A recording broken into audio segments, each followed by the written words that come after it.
بسم الله الرحمن الرحيم ألف لام را كتاب أنزلناه إليك لتخرج الناس من الظلمات إلى النور بإذن ربهم إلى صراط العزيز الحميد الله الذي له ما في السماوات وما في الأرض وويل للكافرين من عذاب شديد. In the name of Allah, the most gracious, the most merciful. Alif Lam Ra. This is a book which we have revealed to you, O Muhammad, in order that you might lead mankind out of the darkness of disbelief and polytheism, and into the light of belief in the oneness of Allah by their Lord's leave, to the path of the Almighty, the owner of all praise. Allah, to whom belongs all that is in the heavens and all that is in the earth. And woe to the disbelievers, they have incurred a terrible retribution. الذين يستحبون الحياة الدنيا على الآخرة ويصدون عن سبيل الله ويبغونها عوجا أولئك في ضلال بعيد. Those who prefer the life of this world instead of the hereafter, and hinder men from the path of Allah, and seek crookedness, they are far astray. وما أرسلنا من رسول إلا بلسان قومه ليبين لهم فيضل الله من يشاء ويهدي من يشاء وهو العزيز الحكيم. And we have not sent a messenger except with the language of his people, in order that he might make the message clear for them. Then Allah misleads whom he wills and guides whom he wills. And he is the Almighty, the All-Wise. ولقد أرسلنا موسى بآياتنا أن أخرج قومك من الظلمات إلى النور وذكرهم بأيام الله إن في ذلك لآيات لكل صبار شكور. And indeed, we sent Moses with our signs and revelations, saying, Bring out your people from darkness into light, and make them remember the days of Allah. Truly, in this are proofs and signs for every patient, thankful person. وإذ قال موسى لقومه اذكروا نعمة الله عليكم إذ أنجاكم من آل فرعون يسومونكم سوء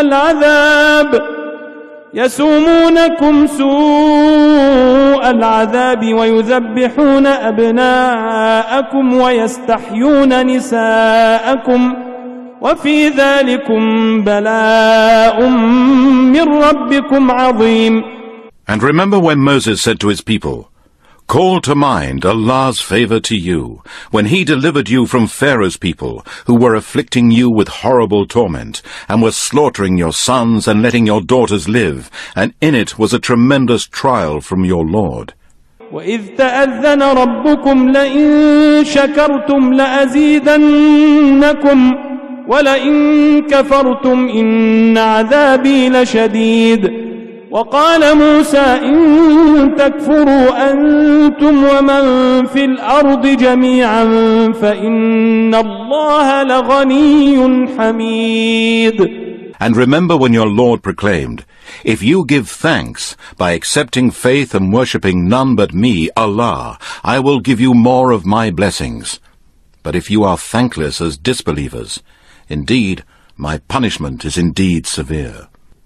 And Moses said, If you disbelieve, you and all on earth together, then indeed Allah is rich, free of all wants, owner of all praise. ألم يأتكم نبأ الذين من قبلكم قوم نوح وعاد وثمود والذين من بعدهم لا يعلمهم إلا الله جاءتهم رسلهم بالبينات فردوا أيديهم في أفواههم وقالوا إنا كفرنا بما أرسلتم به وإنا لفي شك مما تدعوننا إليه مريب. Has not the news reached you of those before you, the people of Noah and Ad and Thamud, and those after them? none knows them but Allah. To them came their messengers with clear proofs, signs and revelations. But they put their hands in their mouths, biting them from anger, and said, Indeed, we disbelieve in that with which you have been sent, and we are in grave doubt as to that which you invite us to. قالت رسلهم أفي الله شك فاطر السماوات والأرض يدعوكم ليغفر لكم من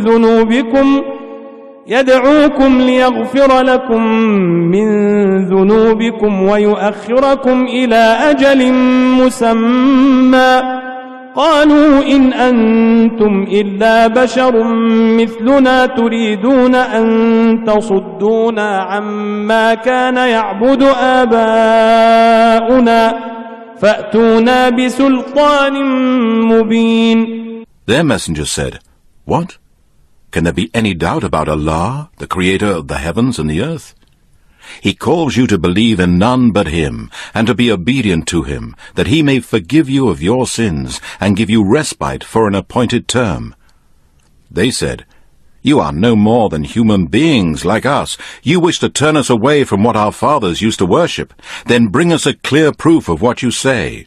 قالت لهم رسلهم إن نحن إلا بشر مثلكم ولكن الله يمن على من يشاء من عباده وما كان لنا أن نأتيكم بسلطان إلا بإذن الله وعلى الله فليتوكل المؤمنون وما لنا ألا نتوكل على الله وقد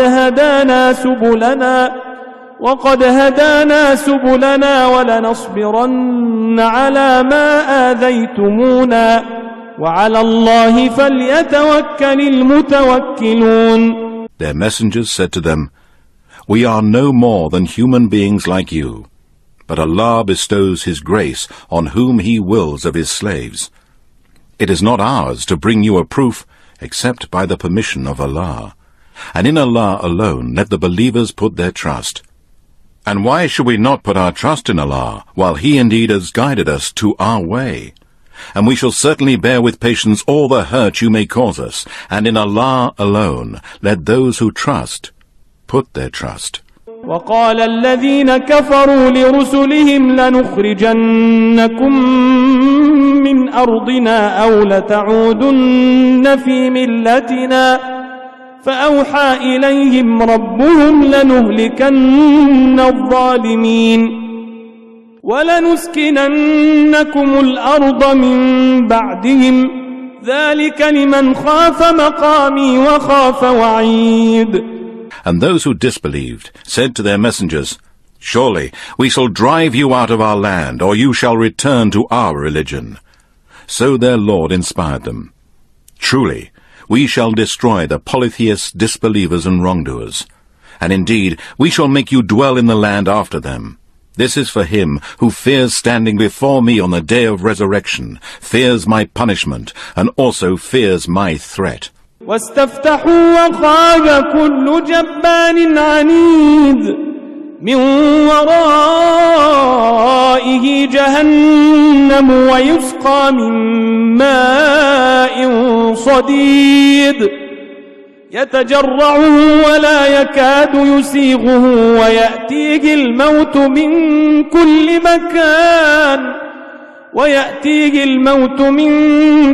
مكان وما هو بميت ومن ورائه عذاب غليظ. But the messengers sought victory and help from Allah, and every persistent, arrogant dictator who refused to believe in the oneness of Allah was brought to a complete loss and destruction. In front of him is hell, and he will be made to drink boiling, festering water. He will sip it unwillingly, and he will find a great difficulty to swallow it down his throat, and death will come to him from every side. Yet he will not die, and in front of him will be a great torment. مثل الذين كفروا بربهم أعمالهم أعمالهم كرماد اشتدت به الريح في يوم عاصف لا يقدرون مما كسبوا على شيء ذلك هو الضلال البعيد.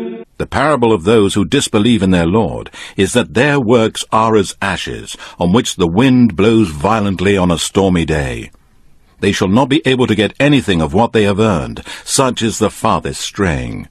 ألم تر أن الله خلق السماوات والأرض بالحق إن يشأ يذهبكم ويأتي بخلق جديد وما ذلك على الله بعزيز. Do you not see that Allah has created the heavens and the earth with truth? If He wills, He can remove you and bring in your place a new creation. And for Allah, that is not hard nor difficult. وبرزوا لله جميعا فقال الضعفاء للذين استكبروا إنا كنا لكم تبعا فهل أنتم مغنون عنا من عذاب الله من شيء قالوا لو هدانا الله لهديناكم سواء علينا أجزعنا أم صبرنا ما لنا من محيص. And they shall all appear before Allah on the day of resurrection. Then the weak will say to those who were arrogant chiefs, Indeed, we were following you. Can you avail us at all from Allah's torment? They will say, Had Allah guided us, we would have guided you. It makes no difference to us now whether we rage or bear these torments with patience. There is no place of refuge for us. وقال الشيطان لما قضي الأمر إن الله وعدكم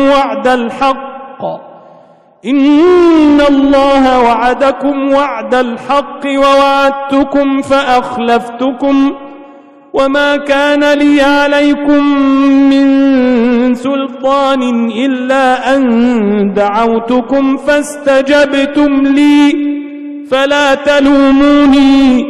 فلا تلوموني ولوموا أنفسكم ما أنا بمصرخكم وما أنتم بمصرخي إني كفرت بما أشركتمون من قبل إن الظالمين لهم عذاب أليم. And Satan will say, when the matter has been decided, Indeed, Allah promised you a promise of truth, and I too promised you, but I betrayed you. I had no authority over you, except that I called you, and you responded to me. So do not blame me, but blame yourselves. I cannot help you, nor can you help me. I deny your former act in associating me as a partner with Allah by obeying me in the life of the world. Indeed, there is a painful torment for the polytheists and wrongdoers. وأدخل الذين آمنوا وعملوا الصالحات جنات تجري من تحتها الأنهار خالدين فيها بإذن ربهم تحيتهم فيها سلام. And those who believed in the oneness of Allah and His messengers and did righteous deeds, they will be made to enter gardens under which rivers flow, to dwell there forever in paradise with the permission of their Lord. Their greeting there will be peace. ألم تر كيف ضرب الله مثلا كلمة طيبة كشجرة طيبة أصلها ثابت وفرعها في السماء تؤتي أكلها كل حين بإذن ربها ويضرب الله الأمثال للناس لعلهم يتذكرون. Do you not see how Allah sets forth a parable? A good word is a good tree, whose roots are firmly fixed, and its branches reach very high to the sky, giving its fruit at all times, by the leave of its Lord. And Allah sets forth parables for mankind in order that they may remember. ومثل كلمة خبيثة كشجرة خبيثة اجتثت من فوق الأرض ما لها من قرار يثبت الله الذين آمنوا بالقول الثابت في الحياة الدنيا وفي الآخرة ويضل الله الظالمين ويفعل الله ما يشاء. And the parable of an evil word is that of an evil tree, uprooted and chopped from the surface of the earth, having no stability. Allah will keep firm those who believe, with the proven word that stands firm in this world. They will keep on worshipping Allah alone in this life and in the hereafter. And Allah will cause to go astray those who are polytheists and wrongdoers, and Allah does what He wills. ألم تر إلى الذين بدلوا نعمة الله كفرا وأحلوا قومهم دار البوار جهنم يصلونها وبئس القرار وجعلوا لله أندادا ليضلوا عن سبيله قل تمتعوا فإن مصيركم إلى النار. Have you not seen those who have changed the blessings of Allah into disbelief by denying Prophet Muhammad and his message of Islam and caused their people to dwell in the house of destruction? They will burn in hell. What an evil place to settle in. And they set up rivals to Allah to mislead men from His path. Say, enjoy your brief life, but certainly your destination is the hellfire. قل لعبادي الذين آمنوا يقيموا الصلاة وينفقوا مما رزقناهم سرا وعلانية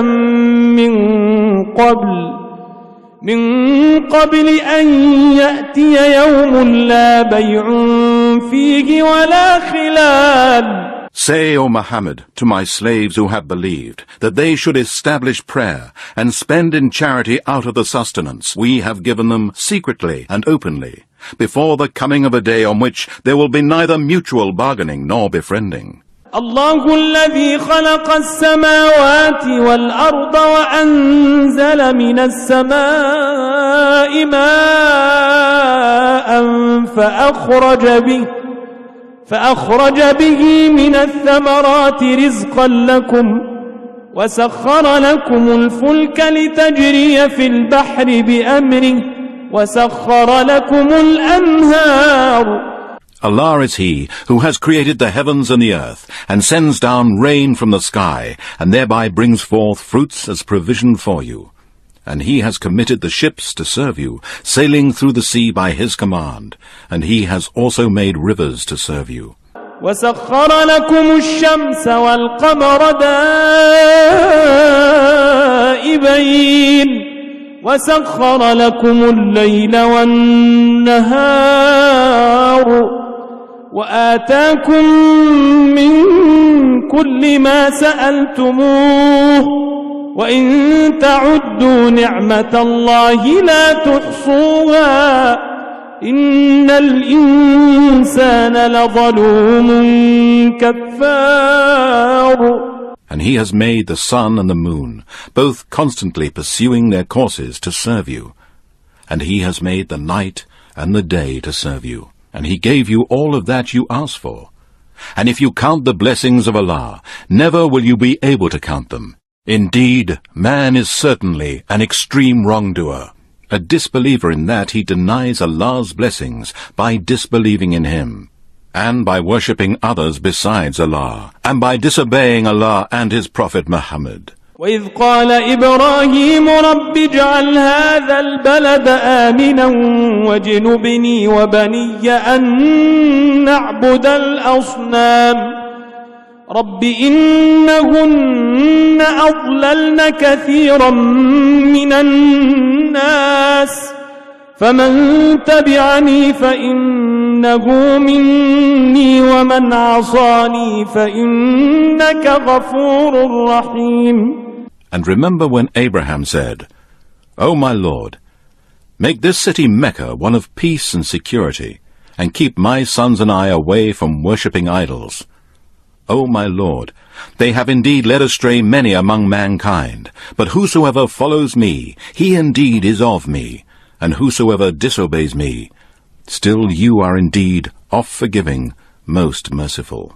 ربنا إني أسكنت من ذريتي بواد غير ذي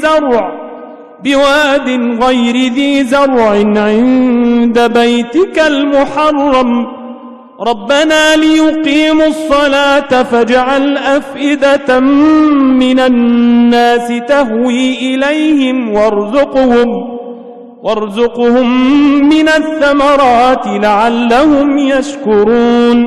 O our Lord, I have settled some of my offspring to dwell in a barren valley by your sacred house, in order, O our Lord, that they may perform prayer. So fill some hearts among men with love towards them, and O Allah, provide them with fruits so that they may give thanks. ربنا إنك تعلم ما نخفي وما نعلن وما يخفى على الله من شيء في الأرض ولا في السماء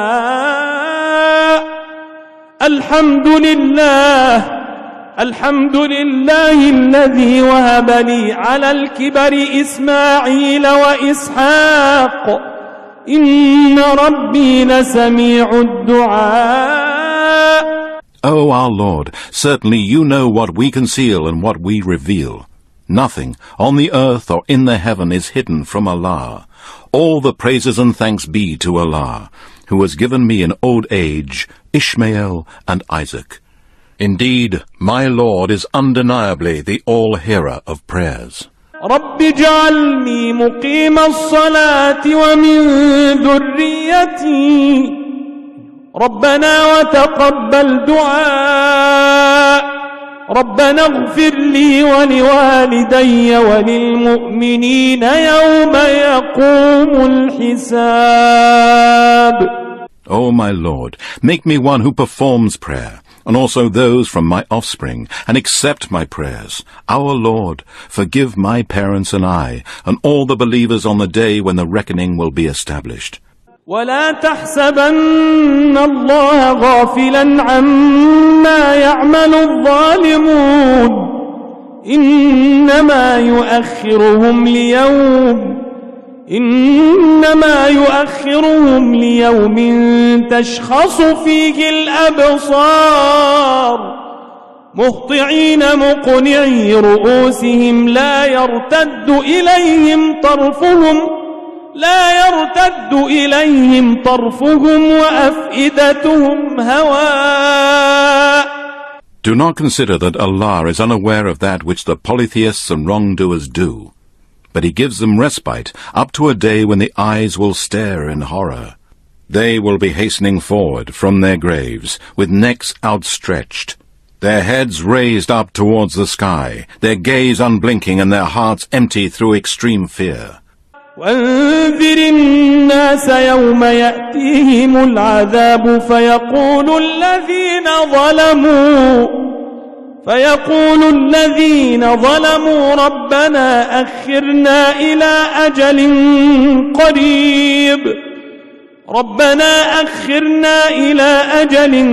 قريب نجب دعوتك ونتبع الرسل أولم تكونوا أقسمتم من قبل ما لكم من زوال وسكنتم في مساكن الذين ظلموا أنفسهم وتبين لكم كيف فعلنا بهم وضربنا لكم الأمثال.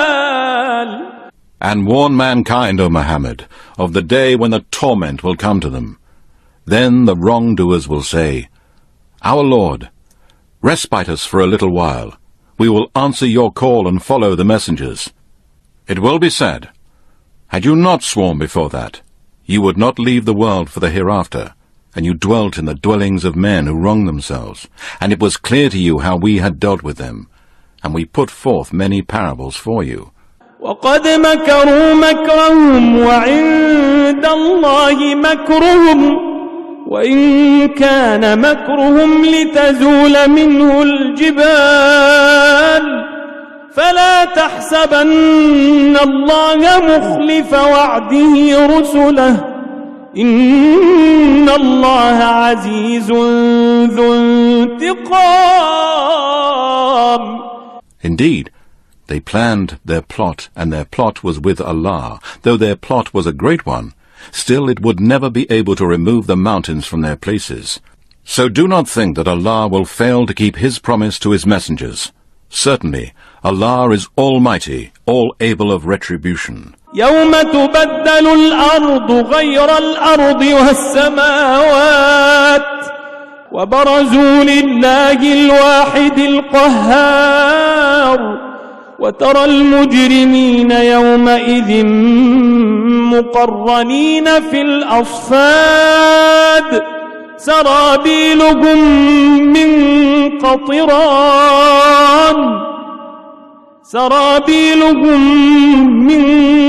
قطران وتغشى وجوههم النار ليجزي الله كل نفس ما كسبت إن الله سريع الحساب.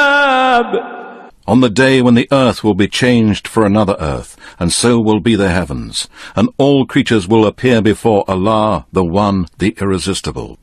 And you will see the criminals, disbelievers in the oneness of Allah, polytheists, and those disobedient to Allah that day, with their hands and feet tied to their necks with chains. Their garments will be of pitch, and fire will cover their faces, that Allah may requite each person according to what he earned. Truly, Allah is swift in reckoning. هذا بلاغ للناس ولينذروا به وليعلموا أنما هو إله